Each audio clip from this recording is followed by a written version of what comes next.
rasaas goosgoos ah ayaa weli laga maqlayaa gudaha hotelka Xayaat ee magaalada Muqdisho xilligan oo ah saqdi dhexe ee habeenimo.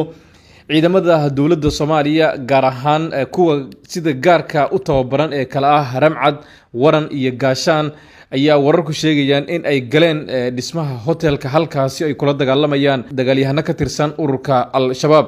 dadka ciidamadu ay ilaa hadda soo badbaadiyeen waxaa ku jira siyaasiyiin, odayaal dhaqameed, caruur iyo haween kuwaasi hotelka ku sugnaa xilliga weerarka uu dhacayay.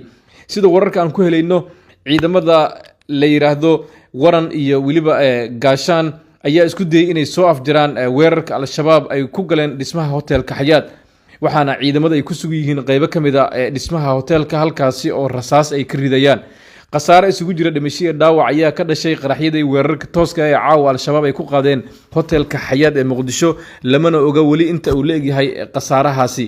laakiin waxa jira mas'uuliyiin ku waxyeeloobay isla markaasna ay dhibaato ka soo gaartay qaraxyadaasi. xogaha aan helayno ayaa waxa ay sheegayaan in taliyaha nabad sugidda gobolka Banaadir Muxidiin Warbac Shadoor la xaqiijiyay inuu kamid yahay saraakiisha dhaawac ka soo gaartay weerarkaasi oo la sheegay in iminka lagu dabiibayo mid kamid isbitaalada ku yaala magaalada Muqdisho.